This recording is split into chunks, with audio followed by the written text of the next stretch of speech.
If one of Jehovah's Witnesses who is baptized commits a serious sin and does not repent, he will be disfellowshipped. Welcome back, everyone. I am XJW Anonymous. The topic of today is disfellowshipping.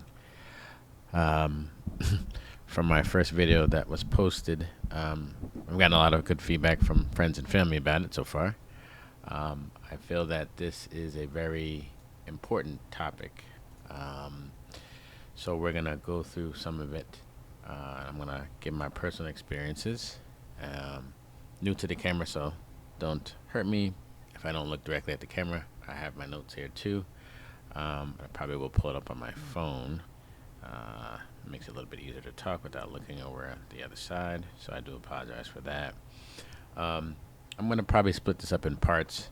I think that there's a lot of meat to cover, and don't want to.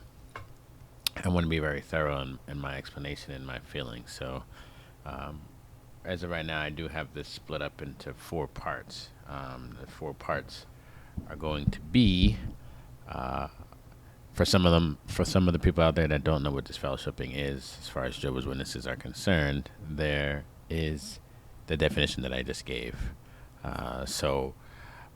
Serious sin can range from a whole bunch of different things, right? Um, Especially growing up as a youngster, teenagers often face the sexual um, tension of being young and trying to have a boyfriend or girlfriend.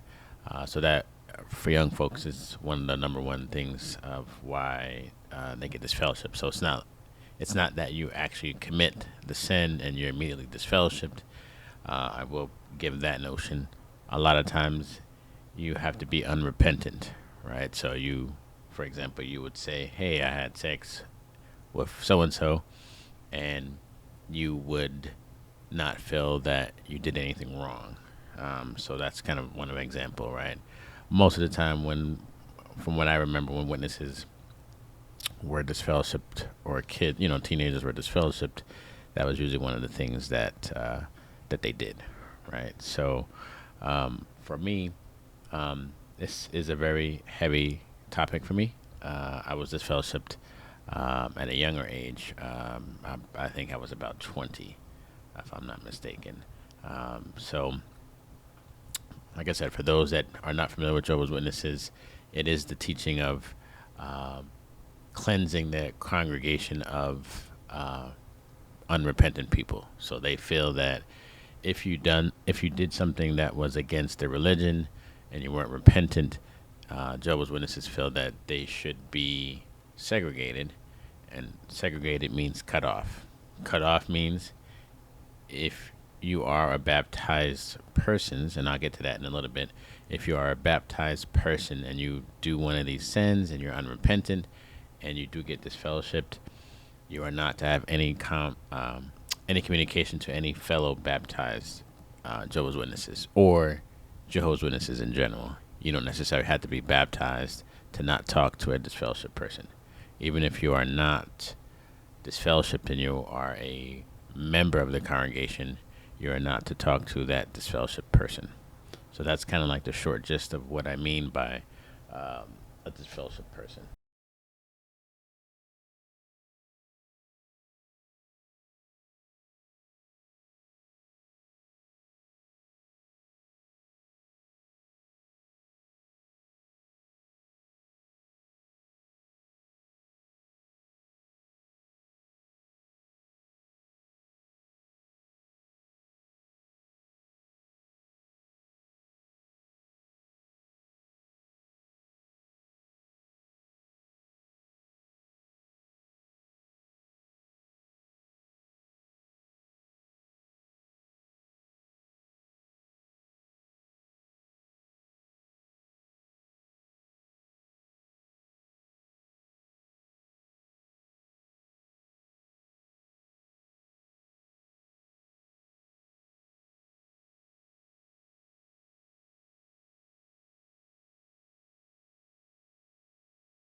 going on. So I guess one of the things that I would probably mention here is, as I mentioned, that there's going to be a 4-part series to this. Part one is going to be the pressure of becoming a baptized publisher in the congregation. Again, in order for you to even have the notion of being disfellowshipped, you have to be a baptized member. Um, the other part to that question is what actions led to me being disfellowshipped or you. There's also a situation where you can be put on what's called reproof. I am sure that they still have that, but reproof is it's a step before you get disfellowship. So if you are repentant, depending on what the situation is, you could be put on what's called, I think it's private. I think they had private or public. Private is, I think, when they don't announce it, but you lose your privileges. Public is if they announce that you've been reproved, which means that people can still talk to you in the congregation, but they cannot. You lost your privileges. For example, as a brother, as a male in the congregation, we had a lot of different varying duties. I remember when I was put on reproof, a big privilege for us as a brother was to um, pass around the mics when people were doing comments at the meetings, or we would on Tuesdays be reading from the Tuesday night publications, or giving prayer. So you would lose all of those privileges. Um, so that was one of the things that would happen if you're put on reproof. For sisters, because the sisters don't really, at least from what I remember, they didn't have a lot of responsibilities as far as like the men. The men held all the duties, right? So the women, the sisters would be able to give talks. So when they give talks, that's a privilege. So if you were put on reproof, you wouldn't be able to give talks. So that would be something that the sisters or the women faced in the congregation. Um, so I guess this is a lot to unpack, right? So to me, I want to go a step back, right? So we know what disfellowshipping is, right? Um, what leads to that is obviously depends on the person, right?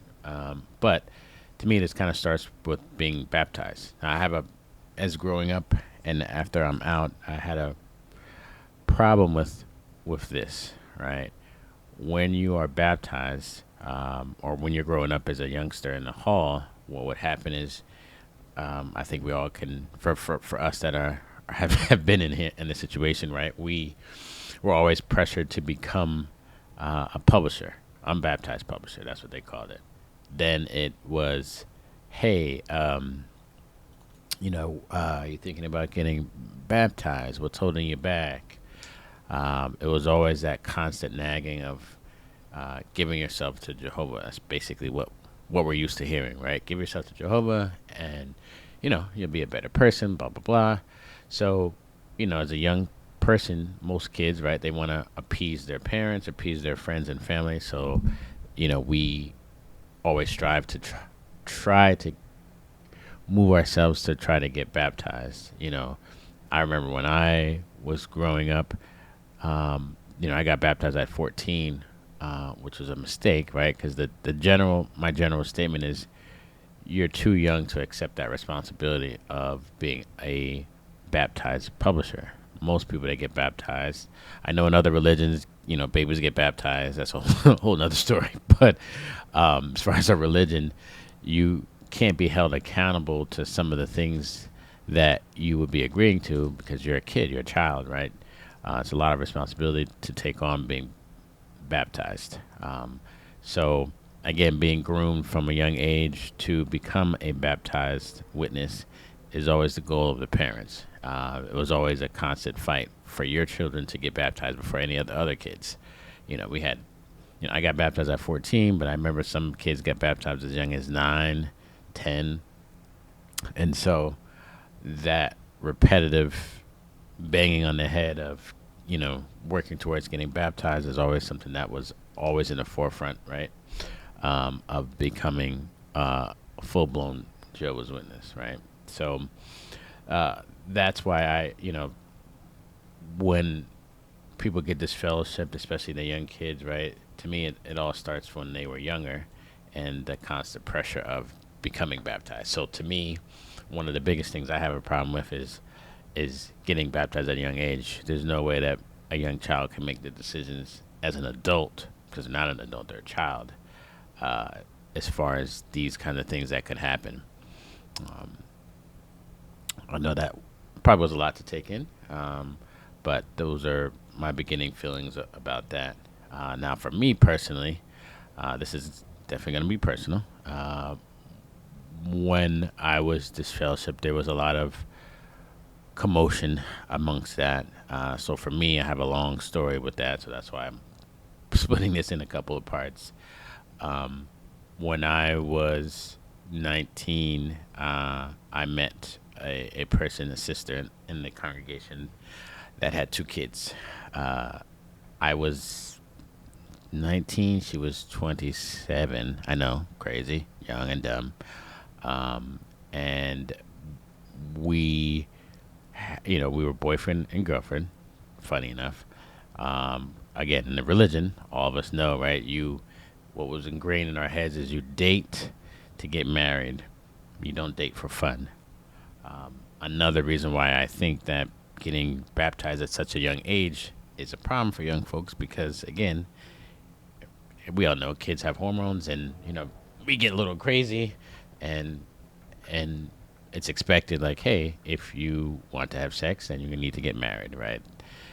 I'm trying to be as transparent as I can. There's no sugarcoating that for those that are going to be listening to this, right? So if you are a witness or studying to become a witness, you cannot date, aka you cannot have sexual relationships with a person without being married, right? So in my case, I was young. We had a relationship. Uh, she was married when I first met her. Um, and so obviously can't get married while she already still married to somebody else. So I worked with her on trying to get divorced. I even paid for paperwork to be filed, and I gave it to her to file. She she provided me documentation that a judge had signed, said that she was divorced, and so I was like, okay, great. Around the same time, she tells me that she's pregnant. So at 19 ish is when I thought I was having a child, which I am a child myself at 19, so that was a lot to take in. Of course, as being a witness right at that young age, you feel that. Well, I know I felt that. I thought my mom was going to kick me out. Witnesses always preach that's always a bad thing to happen. You get somebody pregnant and you're young. I mean, the choice is traditional, old style, where you need to get married to the person. In my situation, again, very personal here, that I didn't grow up with a father. I grew up with my grandparents. Again, I told you guys the other day, my biological mom is schizophrenic and bipolar. So when I was born, I was raised by my grandparents. So when I was told that I was having a child, I didn't panic, but it was eye opening. Let's say that at first. So when I found out, it was, oh my God, how am I gonna tell my mom, my family at 19, that I was, or that my girlfriend was pregnant. So a month or two went by. I finally told my mom and my family, and my mom was disappointed. My aunt was disappointed. Those are the two that were in the religion with me. Uh, my family was disappointed. They were disappointed in the girlfriend because she was older. She should have known better, they said. Uh, but what ended up happening was, I remember like it was yesterday. I used to work at Sears. I had two jobs. I worked at Sears and McDonald's, and I was standing at work at Sears, and my my daughter's mom called, the baby mom. She called while I was at work, and she says, "Oh, I'm having twins." And I almost fell on the floor in the Sears department. And I, 19, going on 20 about this time, and I'm like, how am I going to support basically four people? Her, two kids that she already has, uh, and a new child. So it was a lot to take in, and I remember we had talked about getting married, and since she didn't have all the documentation, we ended up getting married in Rhode Island. Short story. Um, and the reason why Rhode Island was because she said that she didn't have all her documentation, which uh, you only needed a birth certificate in Rhode Island to get married, right? So that's where we went. Got married in Rhode Island. I think 2002, thereabout 2002. Yeah, 2002. I was just out of college, so yeah, 2002. So we did get married, and uh, my family was very upset with me about that. Um, they felt that I should wait until I verified that the child was mine. Funny. Of course, me being young and dumb, I did not. And by the time my daughter was born, she she looked like me. So to me, there was like no denying that it was not mine. So we carried on for about a year, and again during this time, when obviously I had to tell the elders that she was pregnant, that we had a relationship, and so they put us on public reproof, if I remember, and I lost my privileges. Um, and then again, we got married. We moved. I moved in with her, and then we moved away from the local congregation that I grew up in. Um, and so we moved to another congregation, and you know, living married life. And so about a year or so passed on, a year and a half probably. 2003 or end of or beginning of 2004. The years evade me, so I apologize. She says, "Hey, I remember it was a Tuesday night meeting. We came back from a Tuesday night meeting, and she says that I am still married to my first husband." So I'm like, "What?" Um, I gave you the paperwork when you said that you wanted to get divorced. She says, "Yes, I know." She says, "I forged the paperwork." I was like, "What do you mean forged?" So she basically, she got an official paperwork from the court, and she found the judge's name and signed the judge's name. And that's the paperwork that she gave me. Now, obviously, I'm 19. I don't know what I'm looking at.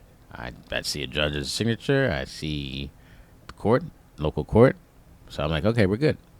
And then, for me, I'm young. I'm thinking that you really, if you are married to somebody, you can't get married in another state. I figure there would be a red flag. Like, hey, this person is married to blah, blah, blah. Apparently, that's not the case.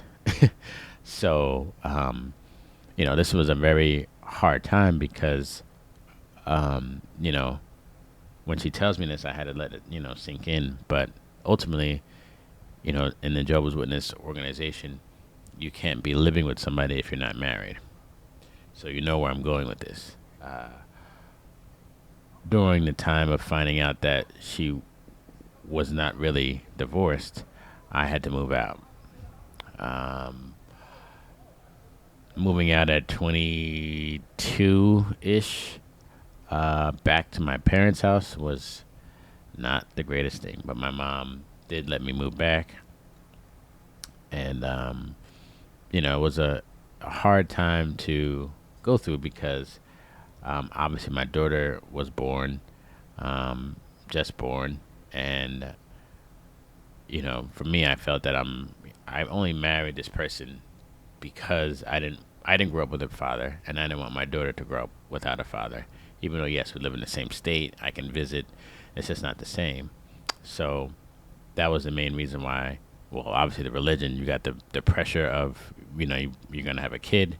You need to wedlock, right? You don't want to bring reproach. We always hear that word big time, reproach upon Jehovah, and I really believe that then. So, um, I moved out. We told the elders, and the elders, you can imagine, like, they're thinking, we've already done something, right? And,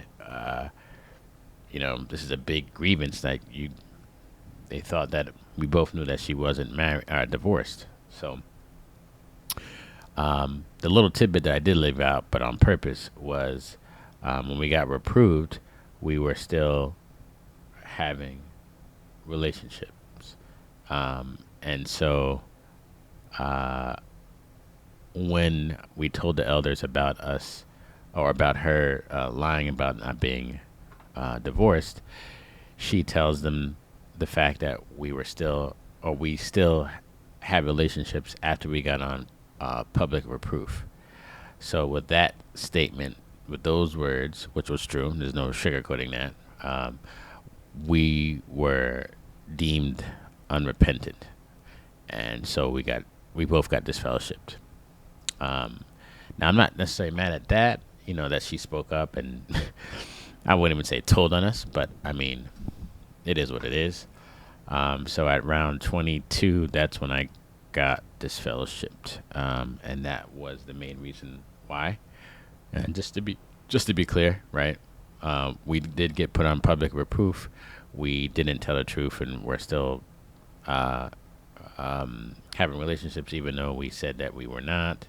We got married, and we just threw it under the rug, right? I can't sugarcoat that. That was wrong, right? So that is my personal experience from getting disfellowshipped. Um, I have a whole story on that later, about what happened after we separated. But we did separate. We were trying to work it out. A lot of other lies came out. I got um, I got served. I was sitting at my mom's house, and I got a knock on the door. It was the police. They said, "Are you so and so?" I said, "Yes." They said, "Do you know so and so?" I said, "Yes." They said, "Well, here is a restraining order." I said, "For what?" They said, "Well, so and so says that you tried to kill her, your child, and her two kids." I said, I said, "What? Uh, I don't know what you, what are you talking about?" So you can imagine what my feeling may have been. I don't hit women. I've never hit anyone, right? So I immediately, obviously, I had to tell my family. My mom was right there, but they know I don't do any of that kind of stuff, right? So I had to hire a lawyer. I had to go to court. I had to fight a criminal charge because when you say that somebody threatened to kill you, let alone whatever it is or whoever it is, it's a criminal charge. So during this time, right, my daughter was just born. She maybe was a couple of months, and she was just getting ready to walk. So during this time, of course, guess what? She started walking, but because I had the restraining order, I could not see her. Um, we'll save that conversation for another time, another story on the channel. So that's my personal story about why I got disfellowshipped. And again, related to, yes, I was put on reproof first. Yes, I did lose my privileges. I did get them back, but was ultimately disfellowshipped because of the untruths that we kept about not having, not having relationships, right? Relations. So it is a lot to take in with that. Again, I know, most young folks do get disfellowship because of the sexual things, right? We're young, dumb, and hormones are all over the place, right? So that is a big one um, for teenagers. Um, for me, I'm just looking at my notes here that I have. I usually have my laptop, so I don't have that right now. But the being on reproof, whether or not it was private or public, it doesn't sting as much as being disfellowshipped. And so, um, my feelings about that are, most people don't take being on reproof seriously.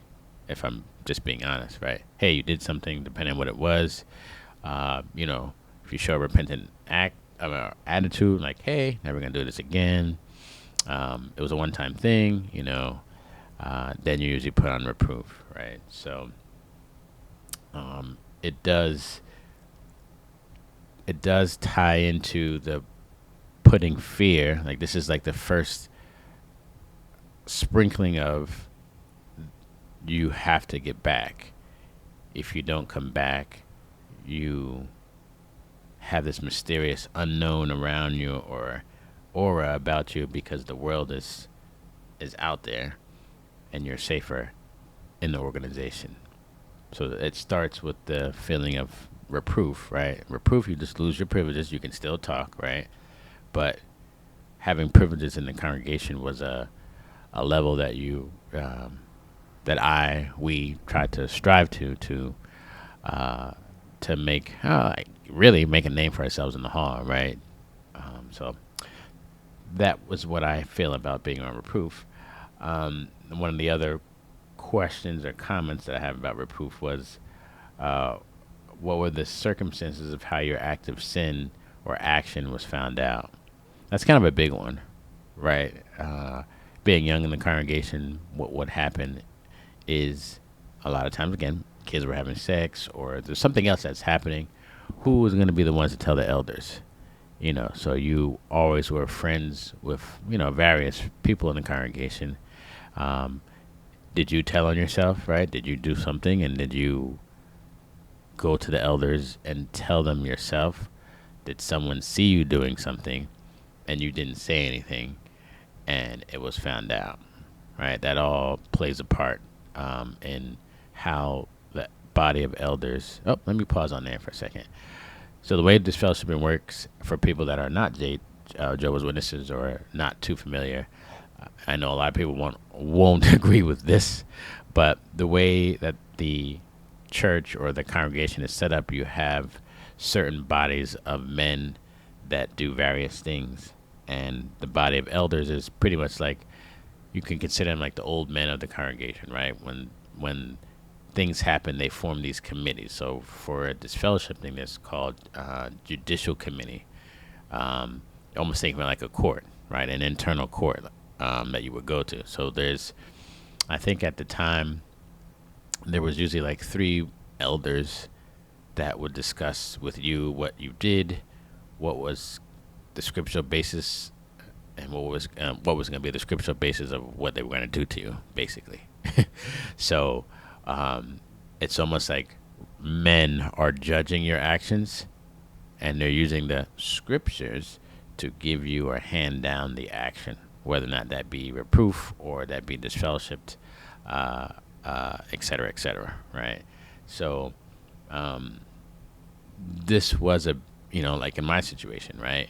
I didn't tell myself that I was still doing something with said person, but that person told on the both of us, because they were spiteful. Again, I'm not mad at that. But again, this is one of the next couple of things or parts that we're going to talk about in safeguarding yourself, is the protection that you need to have if you're thinking about fading, if you're already fading. As long as you're not disfellowshipped, there's a chance that you can exit on your own terms.